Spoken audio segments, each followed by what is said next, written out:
When you think of 8-bit gaming, it's easy to immediately conjure up visions of simplistic gameplay, one-button controls, and sounds strictly limited to bleeps and bloops. Well, that is, it's easy to conjure up those visions if you're a complete weapon. Those of us old enough to bore people with tales of that era fondly remember some of the most groundbreaking experiences we've ever had in gaming, with boundaries being smashed on a near monthly basis, despite the obvious limitations of the systems these games were being designed for.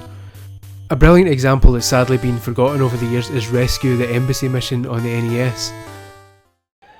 Originally named Hostages and published by Infogram for the Atari ST and Amiga in 1988, it came to the NES a year later with a shiny new title but the same brilliant gameplay. The plot's pretty bloody simple by today's standards, but it gets the job done. The French embassy has been overtaken by terrorists, and it's up to a crack team of 6 SWAT types to get inside the building, shoot the terrorists in their prick faces, and rescue the hostages being held captive. Media often reflects the burning political issues of the day, and gaming is no different.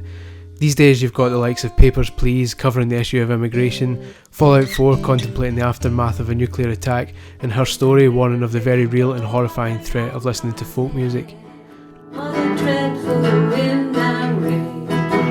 The 80s had seen a total of 31 terrorist attacks on embassy buildings, more than any other decade in history to that point, so it was no surprise that we ended up with games like Rescue the Embassy mission, which gave players a chance to step into the horrible situations they were seeing on the news every night and give those pesky terrorists a slap in the dick.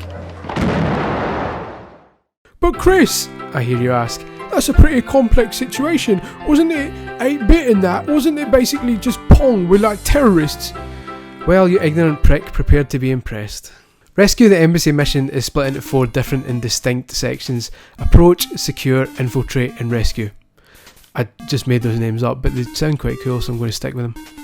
The first section puts you in charge of 3 snipers as they approach the embassy.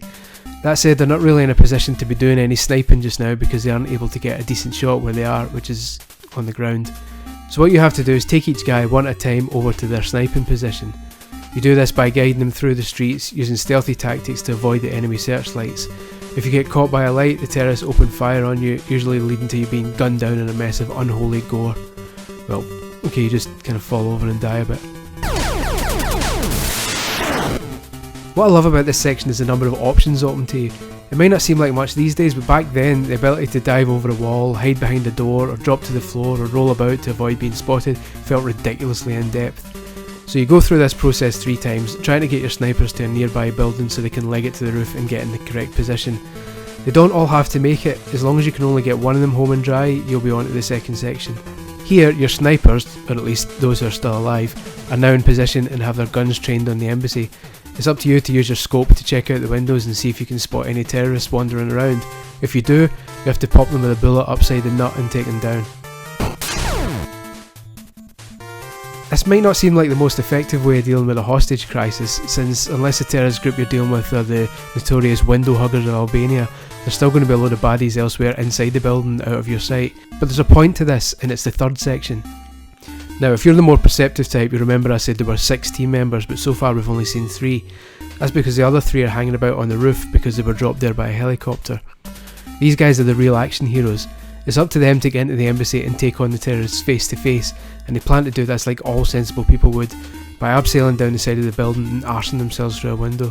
There's a knack to controlling the abseiling sections. If you go down too quickly, your agent will plummet to his death, no doubt causing the terrorists to laugh and make wanker gestures at him off camera.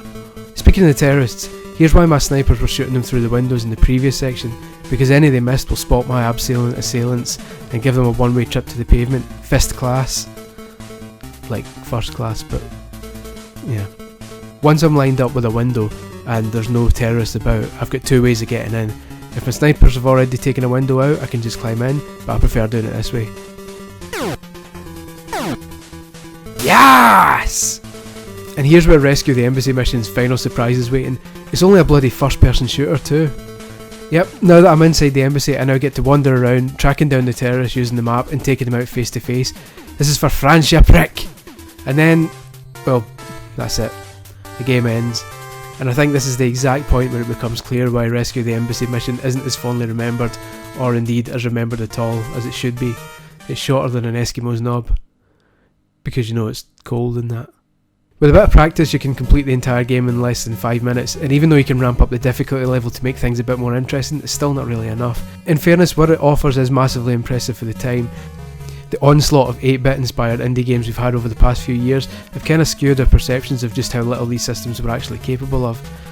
So while it'd be all well and good if I said Rescue could have done with say 4 or 8 completely different embassies to infiltrate, it's more than likely its tiny file size just didn't allow it, especially since I'd imagine so much of the code will have been taken up by what's essentially 4 different game types in one. These days then, Rescue the Embassy mission is little more than a wee curio, a little nugget of gaming history that offered a disappointingly short experience, but one that was arguably well ahead of its time.